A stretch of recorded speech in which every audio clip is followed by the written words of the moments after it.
Bonjour à toutes et à tous, bienvenue à nouveau sur New Forest Astrologie pour un audio, cette fois-ci pour la nouvelle lune du 27 août 2022 à 10h17 heure de Paris.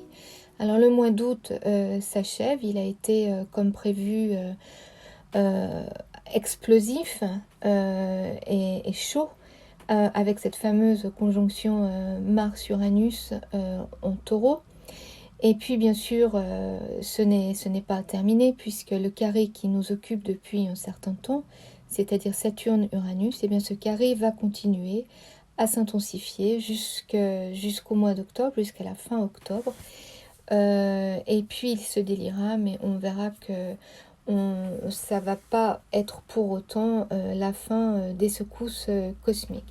En tout cas, on va déjà s'attacher à cette nouvelle lune du 27 août. On va faire une interprétation classique, disons, en regardant les planètes, les positions, les aspects. Et puis, je vous ferai aussi à la fin une lecture un peu différente en utilisant une autre technique. Et je vous partagerai aussi une expérience plus personnelle. Alors, voyons ce que nous propose cette nouvelle lune. Quelles sont les opportunités, les énergies qui sont mises à notre disposition pour démarrer ce nouveau cycle, cette porte donc qui s'ouvre sur la saison nouvelle. Alors la fin de l'été approche et cette nouvelle lune se trouve en Vierge. La Vierge est un signe mutable, féminin, et c'est une nouvelle lune qui nous demande de nous préparer au changement, à faire la transition de l'été à l'automne, de récolter les fruits mûris au soleil de l'été pour nous nourrir au cours de l'hiver à venir. Symboliquement, transformer les expériences de vie pour nous nourrir intérieurement, développer notre sagesse intérieure. La Vierge est un signe qui nous parle de retour sur soi. C'est l'arcane de l'ermite dans le tarot. On a besoin d'introspection, de se retrouver seul pour faire le bilan. C'est un signe qui est régi par Mercure et qui a donc une capacité analytique importante. C'est un signe qui prévoit, améliore, optimise, perfectionne. Avec Mercure, maître de ce signe, ce signe lucide, analytique, on ne va pas céder à la panique. On raisonne logiquement, méthodiquement, et en fait on anticipe pour parer, déjà pour se préparer à ce qu'on doit faire, mais aussi pour parer à toute éventualité. C'est donc un signe laborieux et sujet à anxiété. C'est aussi un signe qui préfère prévenir que guérir et qui du coup fait de bons organisateurs, et on va voir sur cette nouvelle lune de fins stratèges même, puisqu'on va avoir une connexion avec un autre signe qui est relié à la Vierge, c'est le Gémeaux, puisqu'ils partagent le même maître, donc Mercure, et on a Mars qui va se trouver en Gémeaux. Donc on va voir un peu ces aspects. Cette nouvelle lune, elle nous offre un pont donc pour nous raccorder à notre lumière intérieure et pouvoir en tirer un sentiment de paix, de confiance en soi. L'axe Vierge-Poisson, un mot brièvement là-dessus, c'est un axe de service, d'aide aux autres, de dévouement. On va voir le dévouement aussi, ça va être un aspect important de ce travail de préparation que nous demande cette nouvelle lune. Pour la Vierge, ça va se jouer dans des choses simples du quotidien, dans les tâches répétitives, domestiques par exemple, de soins à la personne, dans le souci du détail, de l'infiniment petit, mais qui pourtant doit s'ouvrir à l'infiniment grand, qui est lui le monde des poissons, pour se connecter et finalement permettre une ouverture de conscience. C'est un axe, l'axe Vierge-Poisson, qui me fait toujours penser à la cérémonie du thé, et à la façon dont on ritualise des tâches répétitives pour en fait les transformer en expériences méditatives et mener à une ouverture de conscience. Alors cette nouvelle lune à 4 degrés de la Vierge, elle nous enjoint à la prudence, à l'application, au travail bien fait. De manière pragmatique, la rentrée est là, de nouveaux emplois du temps, des changements peut-être. En tout cas, une reprise des activités routinières et qui demande une organisation solide pour coordonner tous les secteurs de nos vies et pour gérer au mieux nos propres ressources. Donc tout ce que vous démarrez maintenant, ce à quoi vous allez vous appliquer, vous sera utile plus tard. En Vierge, on voit à plus long terme, c'est la fourmi de la fable, on a bien compris ça. Alors en parlant de planning, de stratégie, comme je vous le disais, il est notable de constater que Mars vient d'entrer en Gémeaux et il vient faire un carré exact à cette nouvelle lune à 4 degrés. Donc un carré, c'est un challenge, mais un challenge constructif. 4 degrés, d'ailleurs, là, tous les deux, Mars et la nouvelle lune. Donc la nouvelle lune, c'est le soleil et la lune, hein, ensemble, réunis, je ne l'ai pas dit au début. 4, c'est aussi le chiffre de la construction, de la stabilité en numérologie. C'est aussi l'empereur dans le tarot. D'ailleurs, regardez, si vous avez un jeu de tarot, la façon dont l'empereur est assis, et vous verrez que ses jambes, en fait, forment un chiffre 4. Il est assis, il est bien stable, il est fort, il est imposant. Le carré, c'est donc un aspect de construction. Et en ça, c'est un aspect positif, même si le travail se fait d'une façon un peu plus difficile, voire parfois par un passage en force. Donc ce carré, il est d'autant plus intéressant que le Gémeaux, comme la Vierge, est un signe mutable. Et lui aussi, il est régi par Mercure. Le Gémeaux est un signe d'air et il représente tout ce qui a trait à la communication. Avec Mars, dans ce signe, le dieu de la guerre, planète du feu, dans le secteur de la communication, on peut présager d'événements perturbateurs ou en tout cas d'envie de tendance à se démultiplier, à se disperser même, contrairement à la Vierge qui, elle, veut rester centrée. Donc il y a une tension ici entre ces deux tendances et un équilibre à atteindre. Et équilibre, c'est bien le mot parce que la planète maîtresse de la Vierge et du Gémeaux, donc Mercure, se trouve en Balance. La Balance, c'est le signe de l'équilibre par excellence. Et Mercure, là, il vient faire un trigone avec Mars. On nous facilite donc cette nécessité d'équilibre qui va passer par la nécessité d'établir un nouveau plan de presque quasi militaire, hein, ici avec Mars, dieu de la guerre, en Gémeaux et ce soleil en Vierge, c'est précis, c'est rigoureux. On nous demande de garder le focus, de nous appuyer sur nos capacités d'analyse et ces qualités sont en fait facilitées par ces aspects.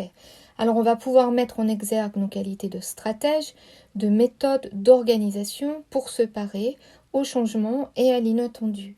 J'ai presque envie de parler ici d'autosuffisance aussi, plus littéralement, du côté écureuil, prévoyant de la Vierge, stratège et prudent. Donc, dans un contexte collectif et un monde en crise qui se prépare à des transformations inédites, il vaut mieux en effet assurer ses arrières, faire preuve de diligence et de prudence.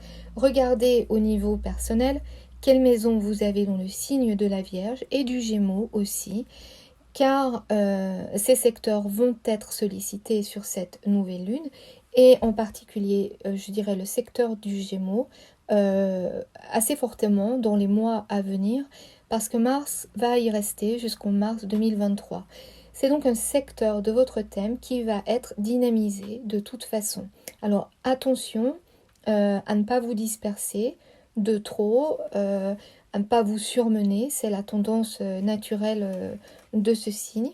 Inspirez-vous de l'ermite en Vierge qui s'éloigne pour se retrouver, qui se connecte à son monde intérieur. Ça va être quelque chose à privilégier. Revenons maintenant sur ce Mercure en Balance. Mercure vient d'y entrer, il se situe sur le premier degré, et sur ce décan, c'est un Mercure qui cherche l'harmonie, bien sûr, dans ce signe, mais qui peut aussi ressentir le besoin de puiser dans cette sagesse acquise en Vierge pour pouvoir justement faire un choix, pour voire même faire les compromis nécessaires à la paix et aux transformations nécessaires. Puisque Mercure forme un trigone avec Pluton rétrograde en Capricorne, Pluton rétrograde qui nous demande de dissoudre, de renouveler des structures, des vieux schémas d'opération. Donc Mercure en Balance, il représente aussi des qualités de diplomatie. Et peut-être qu'avec un Mars en Gémeaux, en maison 10 en plus, donc très visible par tous, très social par rapport à cette nouvelle lune, on peut s'attendre à des annonces, des informations qui demanderont justement toutes ces qualités de diplomatie de Mercure en Balance pour faire passer la pilule, si vous voulez. Alors si vous avez des revendications personnelles, comme Mercure est opposé à Jupiter en Bélier, ce sera sûrement un bon moment pour faire ces doléances et les exprimer avec délicatesse ou plus ou moins d'agilité mercurienne si besoin. En parlant de mettre en avant des revendications, Mars en Gémeaux, ça me fait aussi penser aux lanceurs d'alerte. Mais de toute façon, avec Mars en Gémeaux jusqu'à l'année prochaine, on va reparler de ces thèmes. Ici donc, selon ce que vous souhaitez manifester pour cette nouvelle lune en Vierge, va demander patience et engagement, mais aussi un certain niveau de flexibilité, d'adaptation, de compromis, de dévouement et même d'abnégation. Les erreurs qui ont été faites ne peuvent pas être défaites, mais on peut éviter de les refaire. De plus, sur ce trigone, Mars, Mercure, Pluton rétrograde, dont des signes qui respectivement nous parlent de l'autre, des autres et des organisations qui nous régissent, c'est-à-dire le Gémeaux, la Balance et le Capricorne, il y a une notion de reconnaissance de notre appartenance à un groupe, un besoin de s'unir, de se soutenir, une solidarité dans l'adversité, une unité qui va nous permettre de créer le changement. Chaque acte individuel a un effet sur le groupe, c'est l'effet papillon, et ce qui nous rend humains finalement. C'est une des clés de ce trigone, je pense. Mais revenons au signe de la Balance qui est en avant sur cette carte avec Mercure, maître de la nouvelle lune, donc Mercure en transit dans ce signe de la Balance, et dont la planète maîtresse, Vénus, elle, se trouve en Lion. Alors Lion, signe de feu, là, Vénus, elle est énergisée par le trigone qui la relie à Jupiter rétrograde en Bélier, signe de feu également.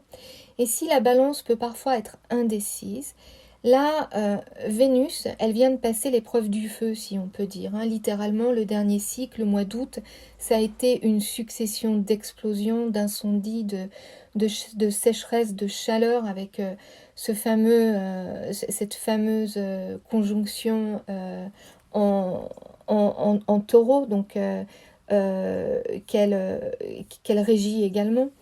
Nos ressources ont été durement éprouvées, nous demandant avec force de repenser nos modes de consommation, nos manières d'être, d'avoir. Cette Vénus, elle a fait preuve de résilience, elle fait preuve toujours de résilience, de combativité. Et pourtant, si elle semble avoir gagné une bataille, elle n'a pas gagné la guerre. Vénus nous parle donc de nos ressources, de nos valeurs, de ce qui est important pour nous personnellement et collectivement. Et ce grand carré dans lequel s'inscrit Vénus, cette lunaison, c'est-à-dire le carré entre les nœuds lunaires, nœud sud d'où on vient, nœud nord d'où l'on va, où l'on va avec Uranus conjoint en taureau et Saturne rétrograde en Verseau, nous demande, nous exige la réforme de la gestion de nos ressources et de nos structures collectives. On nous demande vraiment de venir travailler notre système de valeurs, de venir faire bouger ça en nous, et on comprend bien que plus on résiste aux changements nécessaires, plus ceux-ci vont nous être imposés par la force. Et d'ailleurs, Chiron, lui aussi, il est toujours rétrograde en Bélier, et donc au trigone de Vénus, et en semi-sextile au nœud nord et à Uranus. Donc ça continue de faire mal pour faire du bien. Le travail de réparation, de guérison des comportements individuels se poursuit. Alors voilà, il semble assez clair que cette nouvelle lune nous propose de nous réorganiser, de préparer stratégiquement la nouvelle saison, en faisant preuve à la fois de prévoyance, de lucidité, de logique. Et à plus grande échelle, parce que on est dans ce grand œuvre, cette construction du monde de demain. Et même si chaque ère astrologique, elle dure environ 2000 ans, voilà, on n'est qu'au début de cette nouvelle ère astrologique, cette ère du Verseau, dont on parle beaucoup. Et en fait, pour préparer le monde de demain, il nous faut ces qualités d'abnégation dont je parlais plus tôt, parce que c'est un travail qui est tellement à long terme, au long cours, que on n'en verra sûrement pas les fruits, en tout cas pas les fruits mûrs, et pourtant il faut bien planter les graines du monde de demain. C'est comme planter des arbres dont on sait qu'on ne pourra pas profiter de l'ombre qu'ils offriront. C'est notre travail en ce moment. On le fait pour le bien de tous, dans l'esprit du poisson. Il y a une idée comme ça de sacrifice volontaire pour quelque chose de plus grand que nous. Donc voilà, c'est une interprétation à prendre sur le plan individuel et collectif, bien sûr, selon vos circonstances, vos thèmes personnels. Et je vous conseille pour cette nouvelle lune, c'est de regarder donc aussi votre maison en Gémeaux et de préparer votre nouvelle lune avec ce secteur en tête également, parce qu'il va vous demander un certain niveau de focus, de concentration et d'énergie pour les mois prochains. Et puis, pour finir, je vais vous donner une lecture un peu différente de cette nouvelle lune, comme à chaque fois. Quelque chose vient se mettre sur le chemin de l'interprétation. Et cette fois-ci, ce sont les symboles de Sabian qui s'est présenté. Et si vous voulez, ces symboles, c'est une lecture de chaque degré de la roue, donc un total de 360 messages. Et en utilisant ces degrés et les planètes collectives seulement de cette nouvelle lune, je vais vous lire le message qui ressort par rapport à ces symboles. En partant, donc j'ai suivi à partir du Soleil et de la Lune, Pluton, Saturne, Neptune, Uranus. Et donc voilà le message qui ressort. Sous les apparences sociales, nous sommes tous unis, la distinction est stimulante, il faut s'élever au-dessus des contrastes. Il y a transcendance de l'esprit sur la matière, les ressources de l'âme sont inépuisables, les efforts individuels sont bénis et reconnus. Adaptabilité et créativité de l'être humain, centralisation des forces supérieures. Conscience de la dualité par laquelle l'homme se différencie de l'animal, expansion personnelle. Conscience d'une grande connaissance et richesse intérieure, grand désir de transformation de soi, de travailler ses ombres. Alors voilà, c'est intéressant cette lecture des degrés par rapport au symbole de Sabian. J'ai utilisé le livre de Dan Rudyard qui s'appelle L'astrologie de la personnalité. Et ça fait bien ressortir le travail d'ouverture de conscience qui s'opère, qu'on le veuille ou non en fait.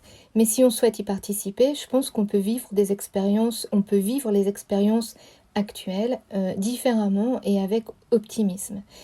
Et puis bien sûr on vit dans la matière et le challenge c'est de traduire en fait ces énergies, ces transformations subtiles dans notre quotidien, de les ancrer en fait dans nos actes de tous les jours. Et je pense que cette nouvelle lune, elle est bien pour ça, en Vierge. Il y a cette idée d'ancrage dans la Vierge à travers donc les gestes quotidiens. Il y a une idée de rituel, de sacré dans la matière. Alors voilà, et puis je vais vous partager en fait quelque chose de très personnel à ce sujet. Il y a quelques années, j'ai fait l'expérience de sortie de corps spontanée, qui sont donc très proches des expériences de mort imminente.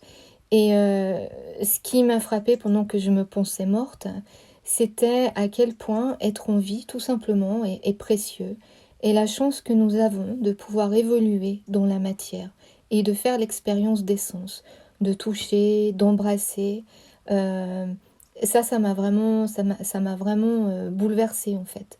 Et puis je me suis dit, alors que donc j'étais de l'autre côté, que si chacun pouvait faire cette expérience, alors le monde serait en paix. Et aussi, j'ai compris de l'autre côté que tout était vivant.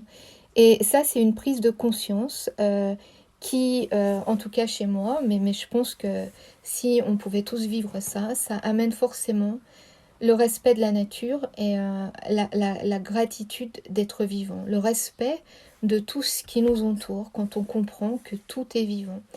Et il me semble que cette transformation collective qui s'opère en ce moment à travers les énergies cosmiques nous mène sur ce chemin.